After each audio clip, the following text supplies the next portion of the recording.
Olá, o título do trabalho é Obrigação do Estado na promoção do bem comum por meio de políticas tributárias de incentivo à preservação do meio ambiente. Os autores são Márcio Viana de Souza e a professora doutora Leonice Domingos Santos Sintra Lima. O grande objetivo desse trabalho é demonstrar que o Estado, muito arrecadador, que tem muitos recursos arrecadados por meio de políticas tributárias e até mesmo por meio de suas empresas públicas estatais, ele possui recursos não só para si próprio, mas também para poder incentivar com que os próprios cidadãos possam exercer algum tipo de consciência ambiental e preservar o meio ambiente. Ao longo das eras, ao longo dos séculos, desde que o homem é homem, ele vem utilizando de práticas completamente predatórias da utilização dos recursos naturais, sejam eles renováveis ou não renováveis. Então, assim, o tempo foi passando e o homem cada vez mais vai utilizando os nossos recursos naturais sem qualquer despertar de tipo de consciência de que esses recursos eles são finitos e que, se não preservar o meio ambiente, ele vai acabar em um determinado momento por destruir completamente aquilo que é necessário para a sua própria sobrevivência. E até metade dos anos 70, até o começo dos anos 70, nunca houve um certo tipo de preocupação com isso. Então o homem ele foi utilizando os recursos naturais que a Terra tem para nos oferecer e nunca se preocupou que esses recursos poderiam um dia chegar no atual estágio que nós nos encontramos, de que existe uma certa preocupação se vamos ter como garantir a sobrevivência das futuras gerações. Então, no início da década de 70, houveram algumas reuniões de urgência com os grandes líderes mundiais que culminaram aí na Conferência de Estocolmo, que aconteceu no ano de 1972. Outras reuniões se sucederam a essa, como a Conferência de Tbilisi, a própria Eco 92 e a Rio +20, que aconteceram aqui em solo brasileiro. E nessas reuniões que foram travadas aí com os principais líderes mundiais, houve o reconhecimento de uma certa irresponsabilidade humana na utilização desses recursos naturais, sejam eles renováveis ou não. O homem ele tomou consciência de que algo deveria ser feito com relação à preservação dos recursos naturais, com relação à preservação da natureza, com relação à preservação do próprio meio ambiente. Aqui no Brasil, nós não tivemos muitas preocupações com relação a isso. Ao longo da Constituição da própria República Brasileira, seja ela até mesmo o Estado na época da monarquia, nós tivemos uma série de textos constitucionais. Para ser mais preciso, o Brasil ele teve 7 textos constitucionais, dos quais apenas o mais recente, se preocupou de colocar algum tipo de dispositivo que tivesse algum tipo de preocupação com a preservação do meio ambiente. Assim foi feito no artigo 225 do atual texto constitucional, um capítulo todo reservado à proteção do meio ambiente. Diz lá no artigo 225 do texto da Constituição que todos têm direito ao meio ambiente ecologicamente equilibrado, bem de uso comum do povo e essencial à sadia qualidade de vida, impondo-se ao poder público e à coletividade o dever de defendê-lo e preservá-lo para as presentes e futuras gerações. Nesse quadro aqui, eu destaco muito essa questão envolvendo poder público e coletividade. Nós, enquanto povo, gostamos muito de ficar cobrando do poder público que algumas atitudes sejam tomadas, de que algo realmente seja sempre feito a favor de nós, enquanto cidadãos. Mas não devemos nunca esquecer que o texto da Constituição colocou essa responsabilidade de cuidado ao meio ambiente não só ao poder público, mas também a toda a coletividade. Então não é só dever do governo, não é só dever do Estado ter que promover a proteção do meio ambiente. É dever de cada um de nós também auxiliar o Estado na proteção do meio ambiente, para que nós possamos preservar a vida humana na Terra, seja para a nossa geração ou até mesmo para as futuras gerações. Nesse quadro, eu coloco aqui também essa pirâmide, que é conhecida pelas doutrinas jurídicas como pirâmide de Kelsen, para explicar a importância justamente desse dispositivo constitucional. Aqui no Brasil, o nosso ordenamento jurídico vigente, ele tem uma estrutura completamente hierárquica, ou seja, nós temos leis e regras mais essenciais do que outras, ou seja, nós temos hierarquias superiores e hierarquias inferiores. E no topo de toda essa hierarquia, nós temos o texto da Constituição Federal. E esse artigo 225 aqui, determinando que o meio ambiente ecologicamente equilibrado é um bem de uso comum do povo e que cabe a todos nós fazer a proteção, está justamente aqui, no topo da nossa pirâmide do próprio arcabouço jurídico brasileiro. Então não é qualquer leizinha que trata do meio ambiente. Nós temos aqui um dispositivo constitucional. Temos a Constituição da República Federativa do Brasil determinando que todos devem cuidar do meio ambiente.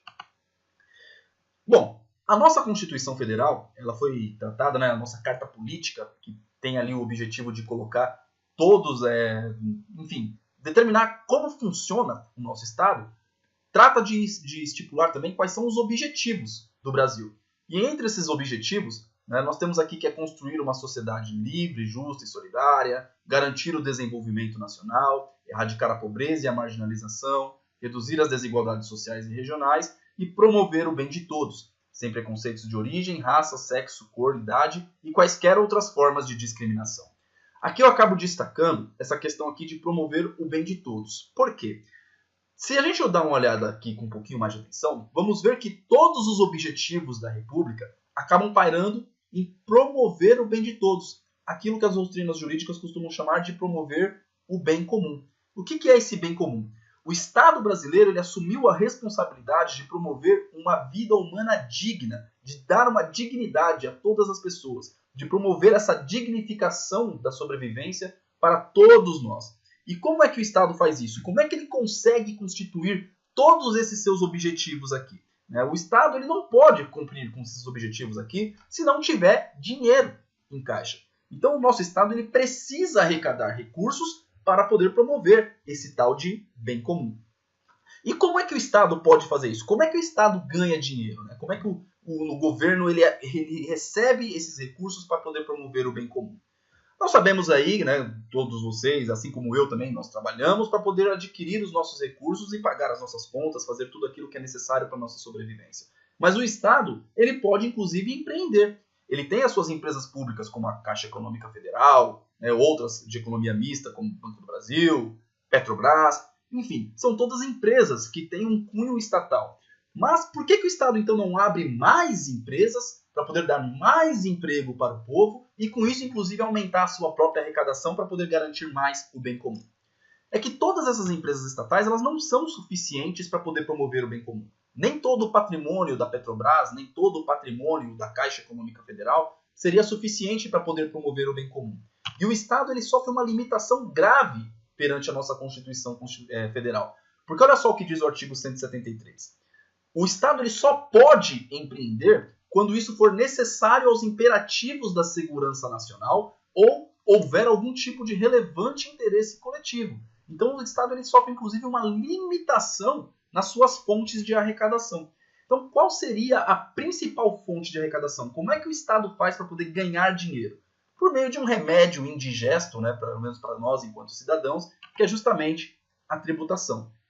Ninguém fica feliz de ter que pagar os impostos, ninguém fica feliz de ter que pagar tributo algum. Mas é fato que eles são completamente necessários para que o Estado possa promover o bem de todos.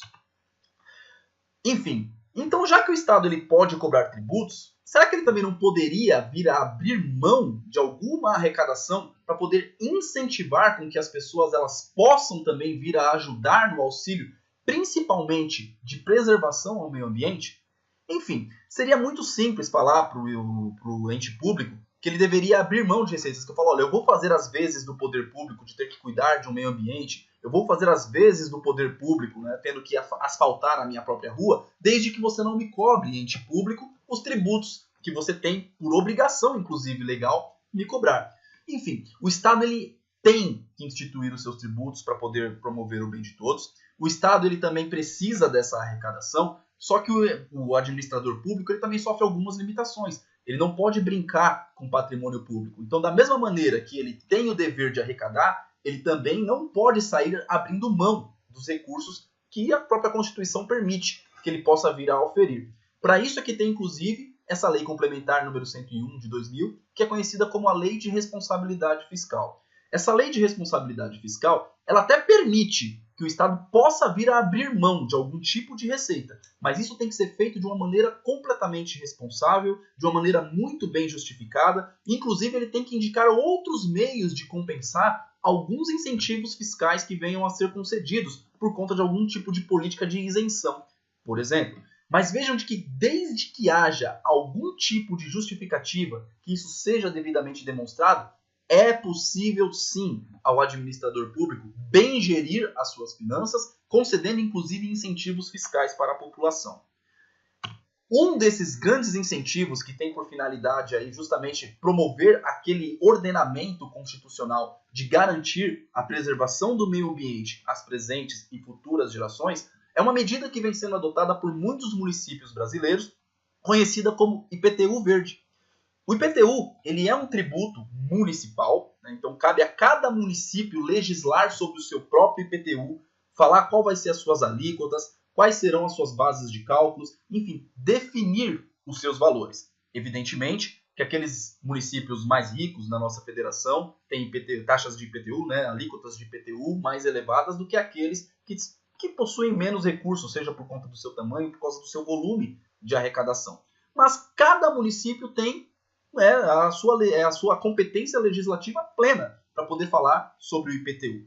E uma das maneiras que tem sido encontrada de preservar o meio ambiente sem tomar prejuízo, né, daquela lei de responsabilidade fiscal é a instituição do IPTU verde, que nada mais é do que uma política municipal que concede descontos progressivos nesse imposto, né, aos imóveis que desenvolvam algum tipo de atividade ecologicamente sustentável.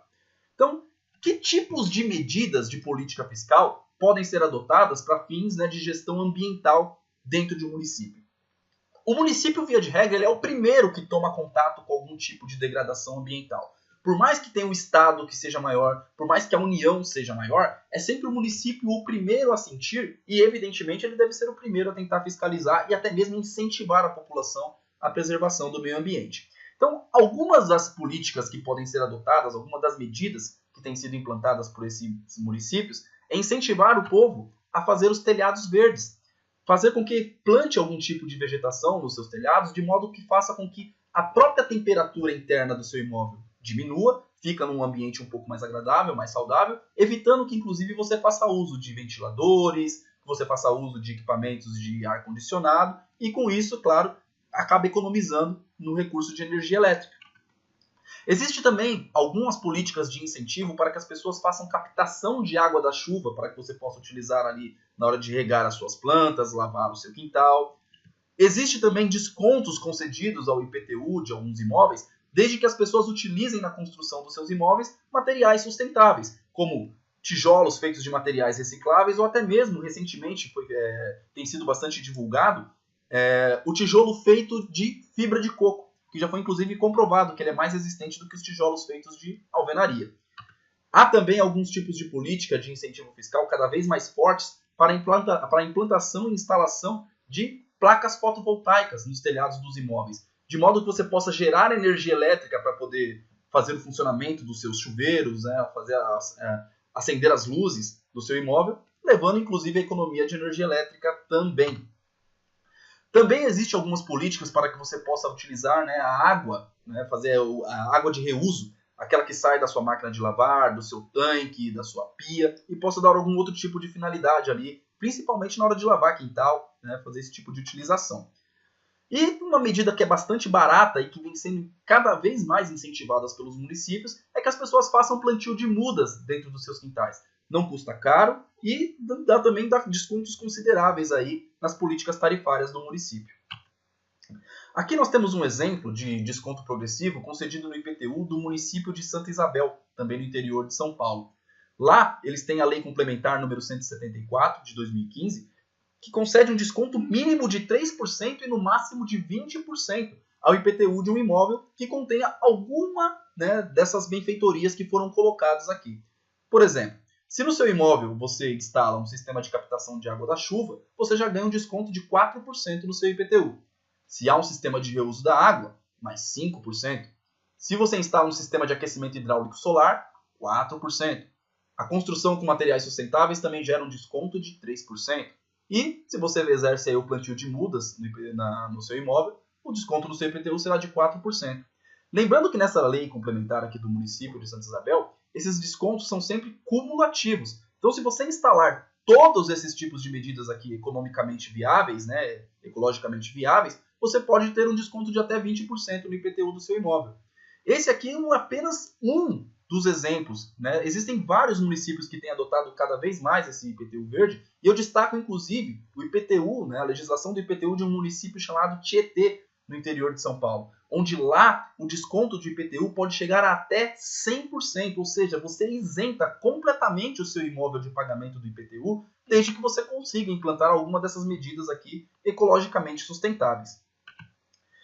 Existem uma série de benefícios, porque é até difícil para um administrador municipal imaginar, pô, mas por que eu abriria mão da minha receita? O que eu vou ganhar com isso? Eu não estou ganhando, né? Em tese, o município não está ganhando, ele estaria apenas perdendo, já que ele não estará arrecadando com aquela tributação que ele está abrindo mão. Mas seria ledo engano pensar isso, porque olha só, redução de carga tributária deixa todo mundo feliz, não é? Quem é que fica chateado quando você reduz a sua carga tributária? Quando você descobre que vai pagar menos impostos. Então já começa o primeiro benefício por aí. Vai ter economia nas faturas de energia elétrica e abastecimento de água, porque com tudo aquilo que você implantou no seu imóvel, você vai economizar nas faturas, né, que você vai receber do seu imóvel também. Vai ter uma preservação direta e indireta com o meio ambiente. Por quê? Você pode até implantar tudo isso no seu imóvel porque você tem uma certa consciência ambiental, você tem essa preocupação com o meio ambiente. Mas ainda que você não tenha nenhuma preocupação com o meio ambiente, ainda que você pense apenas no seu lado financeiro, que você queira apenas economizar com o imposto, ainda assim você vai estar beneficiando de maneira indireta o meio ambiente, mesmo que esse não tenha sido o seu objetivo principal. Claro que com isso todo mundo ganha, porque vai ter uma participação mais ativa do cidadão na política fiscal e ambiental do seu município. Vai exercer uma conscientização muito maior, principalmente nas crianças, que vão ver os adultos tomando essas atitudes justamente porque o objetivo é preservar mais o meio ambiente, criando, claro, cidadãos mais conscientes desse papel do meio ambiente. Os vizinhos, evidentemente, a partir do momento que começam a perceber que você está tendo um ganho financeiro por conta das políticas, das implantações que você está colocando ali no seu imóvel, começam a adotar também. E isso faz com que todos nós ganhemos. Claro que vai ter economia nas finanças do município também. Então o município não vai só perder receita, ele vai ganhar, porque com isso teremos uma população mais saudável, uma população que não vai sofrer tanto com os efeitos da poluição, que não vai utilizar tanto dos serviços do SUS ou de outros recursos do município também. E claro, vai haver uma integração muito maior dos cidadãos nos negócios da própria cidade, uma participação muito maior naquilo que é o objetivo da cidade, porque isso tudo é feito mediante requerimento. Se você quer fazer a implantação de tudo isso no seu imóvel, você tem que fazer também o requerimento na prefeitura para que eles enviem um fiscal para poder verificar ali o seu imóvel e ver quais foram as medidas ecológicas que você tem adotado ali e qual será o seu desconto de IPTU no final das contas. Enfim, com esse trabalho, a minha intenção e a intenção da professora Leonice também seria justamente despertar essa consciência ambiental nas pessoas. Seja de uma maneira direta, porque você realmente teve o seu chamado ambiental, ou seja porque você está preocupado com as finanças, né, com o seu próprio bolso e economizar um dinheiro aí, né? Então, consulta a legislação do seu município para poder saber se lá tem esse tipo de política, se existe o IPTU verde. E se não houver, cobre os seus vereadores. Participe mais dos negócios da sua cidade, de modo que o IPTU verde também seja uma realidade no seu município, porque tem gerado realmente muitos benefícios, tanto para os cidadãos quanto para os municípios. Com isso, nós encerramos aqui o nosso trabalho. Agradeço de coração a todos que dedicaram algum tempo aí para poder tomar um pouco mais de consciência ambiental e deixo aqui o meu muito obrigado.